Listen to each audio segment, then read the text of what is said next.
increase their consumption and will not take responsibility for it, or their germane concerns there? Thank you very much. I think conclusion of this matter will only and must only be based on investigation or research or assessment of the various issues. And I don't think that there should be a generalization of a single thought or a single factor that contributes to these recent concerns being raised by end users in the public space.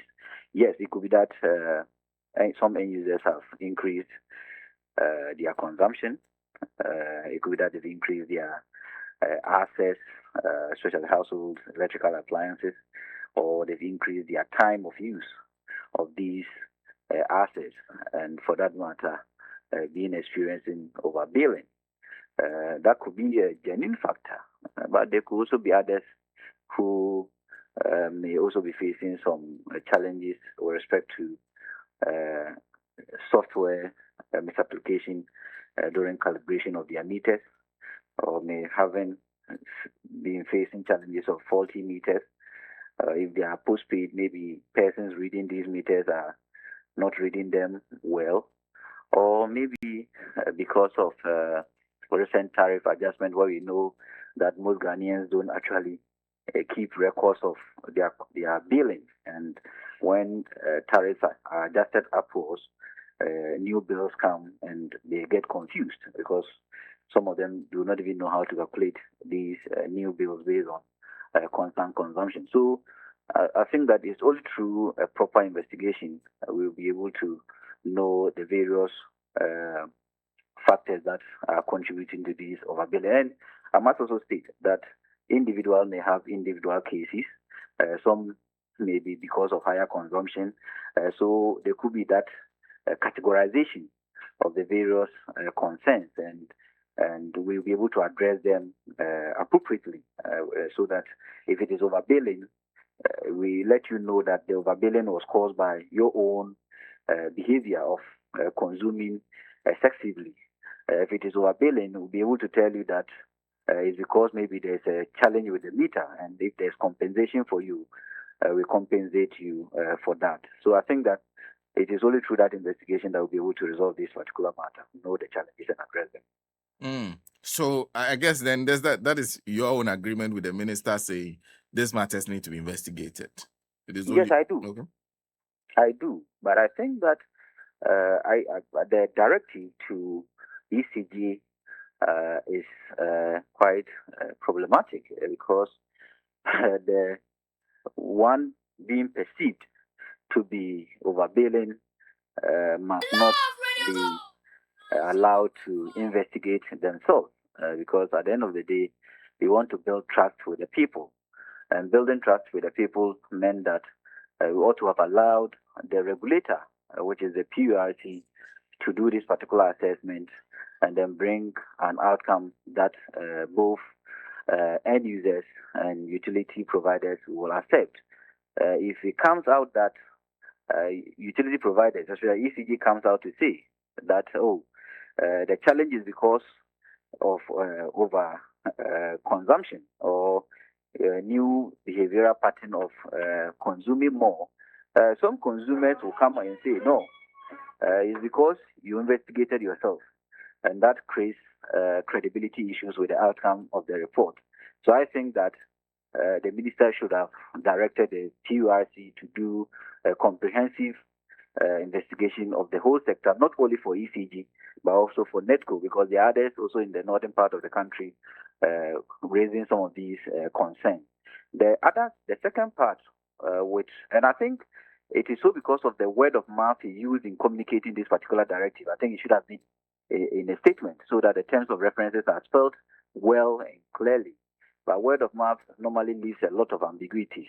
So the second part, I think, is the methodology too. The minister says, let's sample, right? So I am facing my challenge. I'm raising my complaints. Maybe sampling may not factor me. Sampling may factor others who are not facing these particular challenges. So at the end of the day, if it comes out that the challenges I raised I was not part of the sampling. What he meant is that my problem will not be solved. So I think that we should have created a desk and then invited all persons raising these arguments or raising these concerns to present their consumption history as well as their billing history. And maybe if meter numbers, present them so that within this particular framework, if it is a sampling we do this particular sampling. And if it comes out that it is our fault, we compensate all. But if you don't create a desk and just move house by house, sample meters, and then bring an outcome, it is also very challenging. Now, the period, the time, I think 7 days is also short. I think 7 days will not be able to help us. I know 7 days is likely going to be 7 working days. I think that is also going to be short in terms of looking at the numbers to be able to conduct a very thorough assessment of the sector. Because in some cases, some of these meters will have to be sent to a GSA because normally they do this calibration in conjunction or with the support of ECG. So it goes through a process. So 7 days, I think that is very short for some serious, thorough assessment of this whole issue that is being raised in the public. And I think that there should be an extension. And I will entreat the minister that in some of these directives, there should be a press statement stating categorically what is expected of them to do and not maybe just via a process or maybe via a platform you get and raise a directive. I think that is not very formal enough in terms of communicating to your sub-agencies. Okay. So, so two things I note. You're saying one, you don't think the ECG should be investigating this matter. The second one, it is 7 days is not enough time. But I also realize, I don't know if I read that right, that your institution was raising some concerns with, is it overbilling, or that those of us who are customers of the electricity company overpaid or something by billions of cedis? Did you say anything like that? Yes, I think we presented a statement like that, looking at three issues of the sector.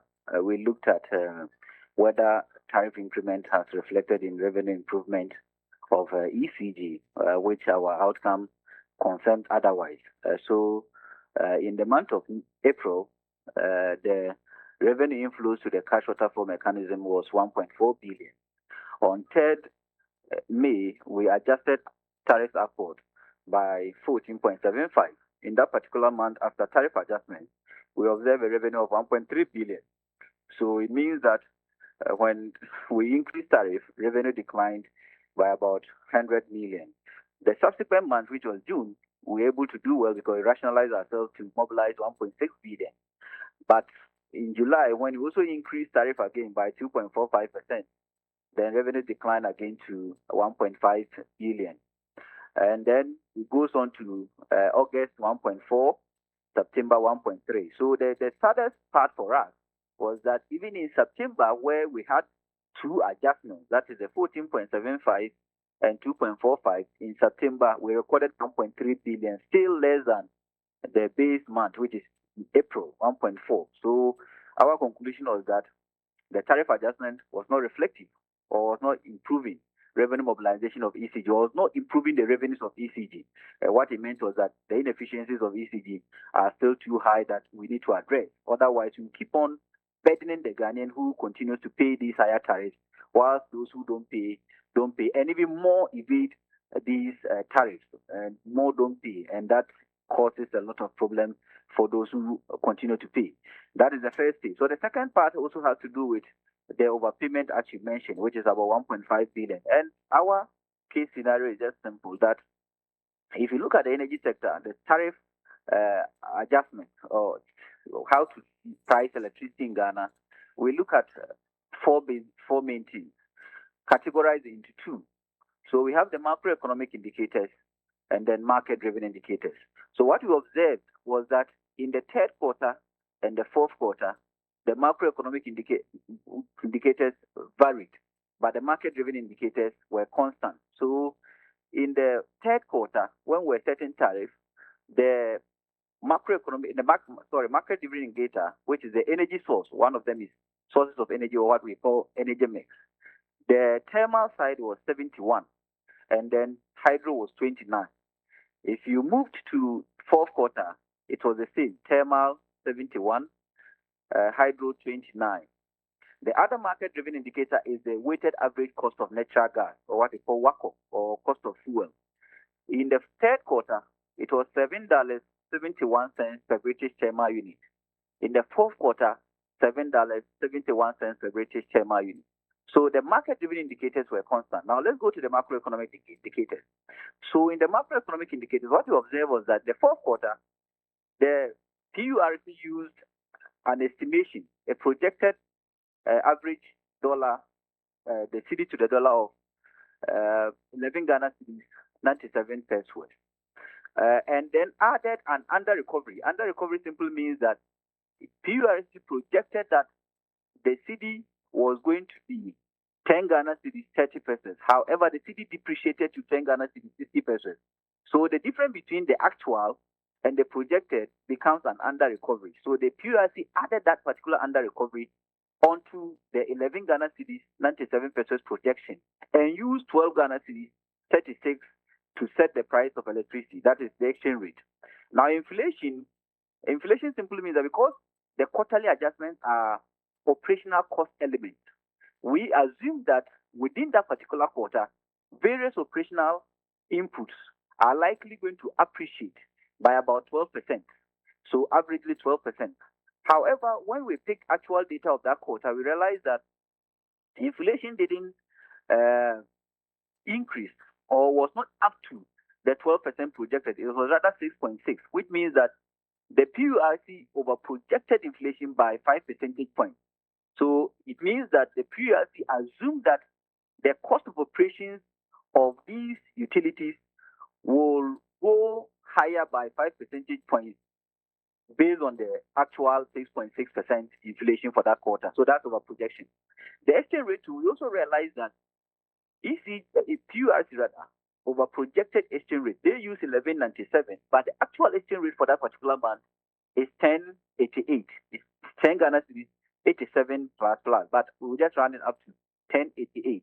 So due to over projection of exchange rate, as well as over projection of inflation, it makes the consumer pay more than what is expected of the consumer to pay. Because I told you earlier that when there's under recovery, when you underestimate and the actual becomes more than the estimate, we the consumer we pay it because it is factored in the subsequent fourth quarter tariff structure. However, when there is overestimation, PURC doesn't want to factor that in subsequent quarters. So when we did our simulation analysis, we realized that because of the overestimation of the exchange rate and also overestimation of inflation, the consumer or the Ghanaian consumers in that particular quarter overpaid their tariff by 1.5 billion Ghana cedis. What it meant was that every month the Ghanaian overpaid about 500 million Ghana cedis. And the challenge is that since we've not yet taken the data is not yet out from the PURC with respect to the cash waterfall mechanism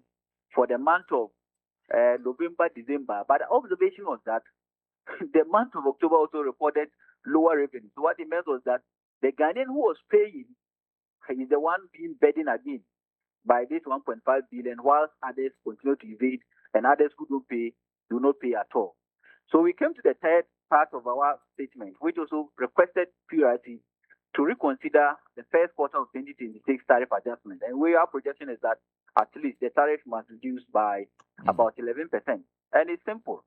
Quarterly tariffs are different from multi-year review order tariffs. Quarterly tariffs are based on quarterly market and macroeconomic indicators. So if the indicators favor the consumer or the end user, then you set your tariff to favor them. If the indicators favor the utility provider, you set your tariff to favor the utility provider. So we observe that in the fourth quarter, 11.97 was used, and then under recovery, 30 pesos was added. We are not interested in the under recovery, but we are interested in the actual 11 Ghana 97. We also are interested in the inflation, 12. As we speak, inflation for January was around 3.8. As we speak, exchange rate is around 10.66, or let's even maximize it to 11. So what it means is that any person paying electricity in the first quarter of 2026 is paying on exchange rate higher than expected, or the higher than the actual. So we are paying 11.97, while the exchange rate is 10.66 or maybe 11. Mm. And on inflation, you are paying higher because the quarterly average is likely going to be 3.4. And if we use 12, it means that we are paying higher than that. So our argument is that since we are being told that we should charge cost-reflective tariffs based on quarter and based on macro and market-driven indicators, it is incumbent on the PRC to look at the data carefully and readjust this tariff downwards by at least 11%. And let me put something here. So now, normally the argument is very confusing even in the CSO space. Normally, when you raise some of these issues, they say, "Oh, IMF says we should charge cost-reflective tariff." Now, cost-reflective tariff must not be consistent increment of tariff. That is not what IMF said, or that is not what they are saying. What they are saying is that reduce subsidies, which we have done, because today, as we speak, subsidies is only 50 million of our budget. Reduce subsidies and charge cost reflective based on the market and macro-driven indicators. Simple. Okay. Having said that, let's end with why we actually called you, because even going through the issue of electricity and the ECG, perhaps maybe partly addresses the issue. The president will be addressing the state of the nation. Will be addressing Parliament on the state of the nation. One of the biggest concerns with this government coming into power is what happens to the energy sector. Specifically, biggest concern, power sector. So far, what do you think? So far, I think the government has done well because in terms of consumer satisfaction, there are basically two things we look at. We call something system average interruption based on duration. That is, if your light goes out, how many minutes, how many hours, how many days does it take to return? That is duration. And we also have a system average interruption based on frequency. How many times does your light go out, or you have outages? So you look at that. I think for the whole of 2025, being fair to the government, lights were not out like that. I think in terms of frequency was quite low. In terms of duration, also very low. So we've done well in terms of managing the supply and sustainability of supply to various households. So there was that reliability, and I think we must commend government on that. The second aspect has to do with defraying some liability. So some liability that pose a lot of risks to the sector. We're able to pay our legacy debt. We're able to defray them. We're able to engage the IPPs to renegotiate their generation cost, which has always been an albatross to pricing of electricity in Ghana, which we also saved some huge amounts from these renegotiations. So we've also done well in that regard. Also in the sector, we've also laid out plans to improve intake of gas from gas generators through the aggregator to processors, and then to off-takers or thermal plants. You've done well. You've also done well in terms of procuring standby fuel, or what people normally call alternative fuel, liquid fuel, so that if there's a shortage or disruption in the supply or the inflows of natural gas, we push in these alternative fuels to power other thermal plants that use these fuels. We've done well in that. So as we speak, there's huge volumes of fuel sitting idle or stored for emergency purposes. We've done well with respect to that. We're planning to increase thermal generation as being indicated in the 2026 budget, 1,200 megawatts. We've also tried to ensure that we maybe have a joint production of some of our natural gas cells with our partners in the upstream, so that we can increase the production of natural gas to feed into some of these thermal plants that will be constructed in the year 2026. So I think in the power sector generation, we have done well, so well, to ensure that there's reliability and sustainability in terms of power generation, as well as availability or available capacity to power our household and also our firms. The challenge has always been the distribution. I think that is where we've not done much in terms of addressing our challenges. And as I told you earlier, we've seen that the tariff increment has not reflected in revenue improvement. So it means that we need to do more in areas of ECG and areas of NETCO in terms of finding out the challenges or the reasons why these companies are not able to mobilize enough, because they are the engine of the sector. If they are not able to mobilize, it affects the whole sector's operation or the system's operation. So we must do a lot. I think the ministry wanted to do some form of private sector participation. We've seen some pullback by public utility workers union or some organizations like that. But still, the ministry must be very consistent with its policy of engaging private sector in terms of some revenue mobilization of the sector.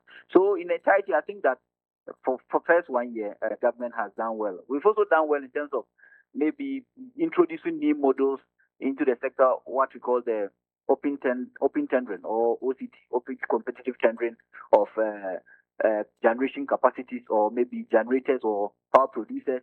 We are trying to do something like that, which is also good because it makes the generation cost very competitive, so that this competition will lead to others transferring some form of efficiency through which becomes a pass-through benefit to the end user in terms of electricity tariff. So I think that government has done too well in the power sector. The only challenge has to do with the distribution, that I think we need to focus more to resolve those distributive challenges. If you're able to do that, I think we are on the right side of ensuring reliability and sustainability of power supply. And it seems you're seeing same when it comes to even the petroleum sector, especially where we come in, where we are buying for. Among affordability is a big issue now. Availability is also much more consistent.